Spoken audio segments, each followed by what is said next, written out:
I think that come the trade deadline, this is going to look awesome. That some team can trade for Kevin Love with 3 years left. He won't be some rental. And so I think Cleveland has the best of both worlds. They'll get to see him play for 3 or 4 months. Decide they could stay the course. He could play so well, and who knows where they may finish in the East. It's so depleted. Or he'll be a great trade asset for a team trying to contend. All right, $30 million a year? Yeah. If you're rebuilding, don't you want really movable contracts? That's a lot of money for Kevin Love. In today's space game, he struggles to defend. He's aging. He's had injuries. That's a lot. Who's going to say, I want a $30 million Kevin Love? They almost moved him out of Cleveland 4 times. That was with LeBron elevating him. The way these contracts are going, I just don't know if a 5-time All-Star that's relatively young, I just don't think that's at $30 million. I think that's... Now, the cap's going up, right? Yeah. But $30 million? Yeah. Is that a tradable contract? Well, it just depends, too, because you think about the assets they probably could get. Let's back up, too, because when LeBron left before this Cleveland team was, you didn't have any players. It was dismantled. Nothing was there. So you got to have something to go into the season with. Colin Sexton is coming in. You sign back Kevin Love. Now, I do agree in regards to 2 things. One, Kevin Love being a little bit older. How do you trade that contract? Who wants to take it on? But Cleveland has to salvage some kind of face for losing LeBron. They have to have something there, some kind of meat to bring some people in to say we're just not tanking and throwing everything in. But I do believe that he'll be used for trade bait a little bit later to try to get younger, some more talent, maybe some draft picks. I think you nailed it with the Dan Gilbert reaching to do something after losing LeBron. But listen, Colin hit this on the head. This is an unathletic, injury-prone guy who's turning 30 in September. Okay? The stretch 4 who doesn't defend, like, who's going to want him?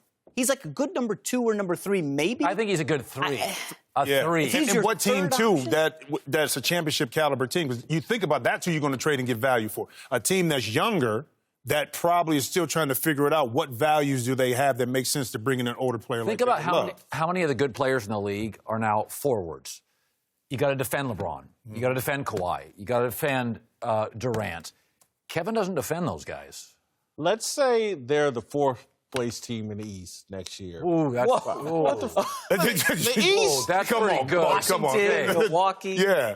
Let's say they're the 6th. Let's say they're the 6th. Okay. How would they get there? What numbers would Kevin Love be putting up with no LeBron James, this rookie Colin 25. Sexton? He's going to be putting up nice numbers. But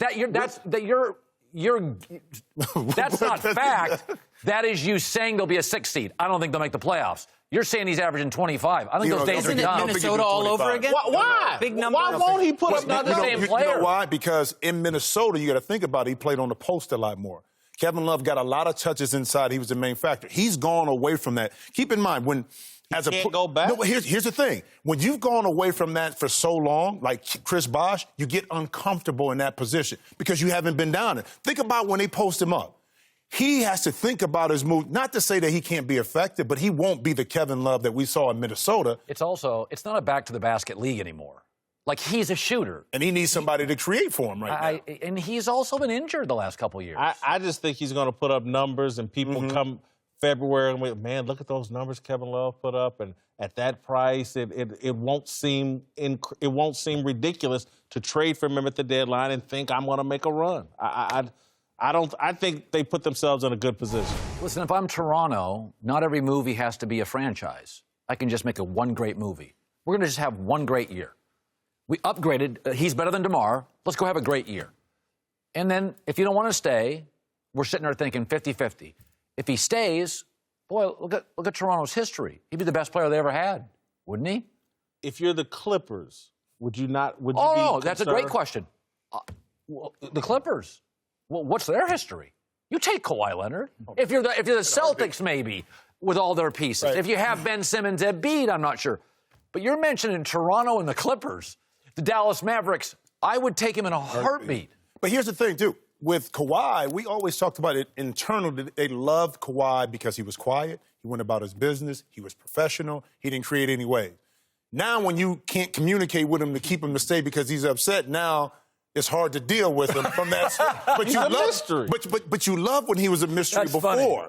But now, because funny. he won't communicate with you The the way you mystery's would. been unwrapped now. The dude is a little odd. No, but he was unhappy. He was unhappy with what happened with the doctors. But if you're Toronto, you have to do each and everything you can do to try to persuade Kawhi that he's the man and he needs to come back after 1 year. He may be a lot more like guys in the 70s, 80s, and 90s who didn't want to be Instagram stars. Just he may quiet. seem odd because he's just normal. He doesn't want to go to clubs No, every night. I don't know, man. You What? can't have a conversation with David Robinson? Well, no, what entails becoming the face of the franchise? You got to give a lot of interviews, right? Yeah. You got to be on social media. As much as we bash social media, you got to be on there.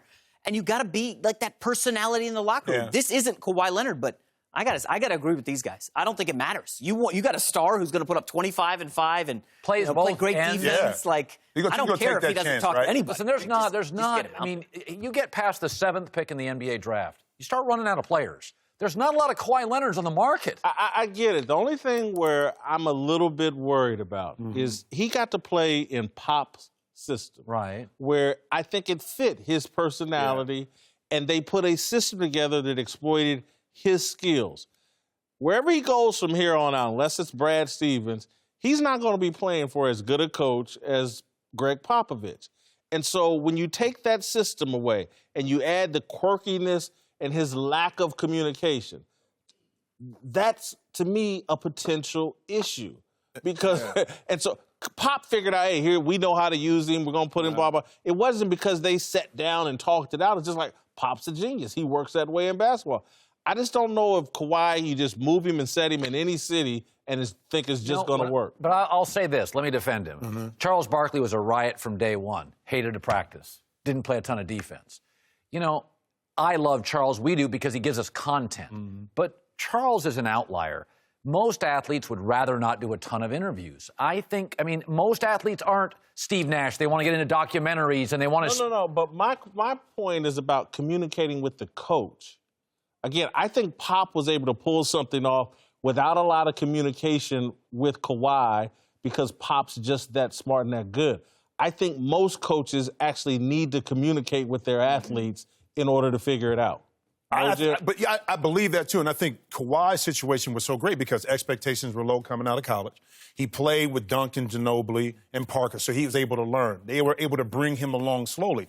To your point, what's the next system going to look like that's really going to make him comfortable and look good? We don't know if he's a freestyle player that can go out and really go get his points and carry a team. We don't know that yet. So it's going to be very interesting in Toronto, one, how you surround Kawhi, but what position you put him in for his skill set. Because I still think the best two-way player in the league, but is he the kind of guy that's going to get me 55, 60 wins in the playoff series, be able to go 7-game series and get me those key wins that we need on the road? Just don't know yet. Rookie head coach? Exactly. And a bunch of players that won't be nearly as experienced as Parker, Ginobili, and all that. And he doesn't communicate. This could be very interesting.